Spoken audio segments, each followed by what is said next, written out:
नमस्कार दोस्तों। आज की कहानी है दीदी। गांव की किसी एक अभागिनी स्त्री के अन्यायी और अत्याचारी पति के कुकर्मों की विस्तार से व्याख्या करने के पश्चात पड़ोसिन तारामणि ने अत्यंत संक्षेप में अपनी इच्छा प्रकट की। ऐसे पति के मुंह में अग्नि भरे सुनकर जय गोपाल बाबू की स्त्री शशिकला को बहुत बुरा लगा और दुख भी हुआ। उसने मुंह से तो कुछ नहीं कहा, मगर मन ही मन सोचने लगी कि पति जाति के मुंह में चुरुट की आग के अलावा और किसी तरह की आग लगाना या उसकी कल्पना करना कम से कम स्त्री जाति के लिए कभी किसी भी दशा में शोभा नहीं देता। शशिकला को चुप देखकर कठोर दिल तारा का उत्साह दूना बढ़ गया। वह बोल उठी, ऐसे खसम से तो पूरी जिंदगी रांड ही अच्छी। और वहां से उठकर चल दी। सभा भंग हो गई। शशिकला सोचने लगी, पति की तरफ से ऐसे किसी कसूर की वह कल्पना ही नहीं कर सकती जिससे उनके लिए ऐसे कठोर भाव जागे। विचार करते करते उसके कोमल हृदय का सारा प्रेम रस अपने प्रवासी पति की ओर निढाल होकर दौड़ने लगा। पलंग पर जहां उसके पति सोते थे उस स्थान पर दोनों बाह पसार कर वह औंधी पड़ी रही तथा बार बार तकिए को सीने से लगाकर चूमने लगी। तकिए में वह अपने पति के माथे की खुशबू का अनुभव कर रही थी और फिर दरवाजा बंद करके बक्स में से पति का एक पुरानी फोटो और चिट्ठियां निकाल कर बैठ गई। उस दिन की सुनसान दोपहरी इसी तरह एकांत कमरे में सूनी सोच, पुरानी यादों और कष्टों के आंसुओं में बीत गई। शशिकला और जयगोपाल का दाम्पत्य कोई नया हो ऐसी बात नहीं। बचपन में शादी हुई थी और इस बीच कई बाल बच्चे भी हो चुके हैं।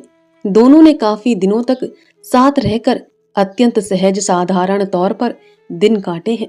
किसी की तरफ से प्रेम के अटूट उत्साह का कभी भी कोई लक्षण देखने में नहीं आया।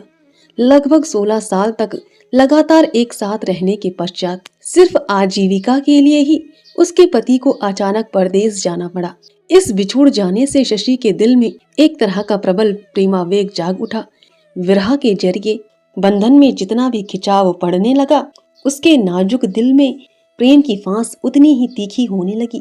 शिथिल स्थिति में जिसका अस्तित्व कभी मालूम ही नहीं पड़ा, अब उसका दर्द अंदर से टीसे मारने लगा।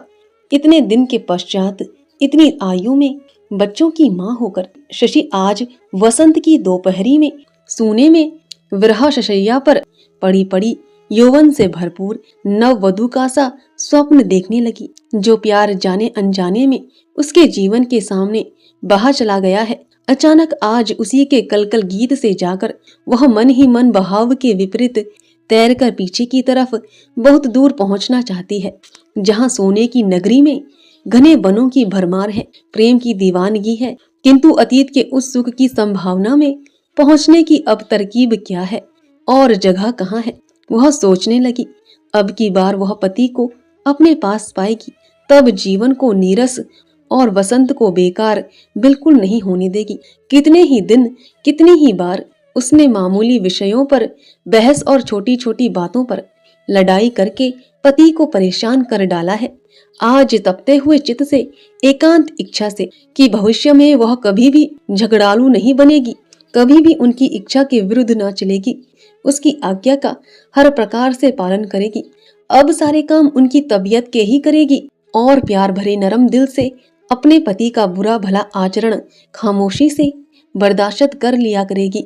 कारण पति सभी कुछ है, पति प्रियतम है, पति देवता है। बहुत दिनों तक शशिकला अपने माता पिता की इकलौती लाडली पुत्री रही है। उन दिनों जय गोपाल यद्यपि मामूली नौकरी किया करता था, फिर भी भविष्य की उसे कोई फिक्र ना थी। गांव में जाकर राजसी ठाट से रहने के लिए उसके ससुर के पास काफी धन दौलत थी। इस बीच बिल्कुल ही असमय प्राय बुढ़ापे में शशिकला के पिता काली प्रसन्न के एक लड़का पैदा हुआ। सच कहने में क्या है, माता पिता के इस प्रकार के असमय असंगत आचरण से शशि को मन ही मन बहुत कष्ट हुआ। जय गोपाल भी बहुत खुश ना हो सका।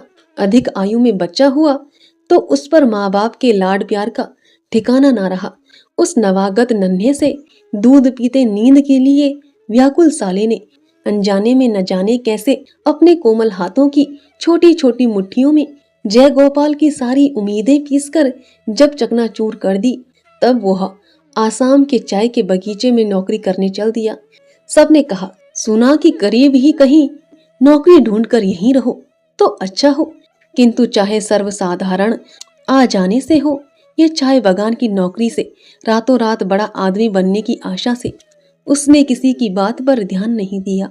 शशि को बच्चे के साथ मायके छोड़कर वह झट से आसाम चला गया। शादी के बाद पति पत्नी में यह पहला संबंध विच्छेद था। इस घटना के कारण अपने नन्हे से दूध मोहे भाई पर शशि को काफी क्रोध आया, जो मन के अफसोस को मुंह खोलकर नहीं कह सकता। उसी को ज्यादा आता है। छोटा सा मानव शिशु आराम से माँ का दूध पीता और आंख मीचकर निश्चिंत सोता रहता।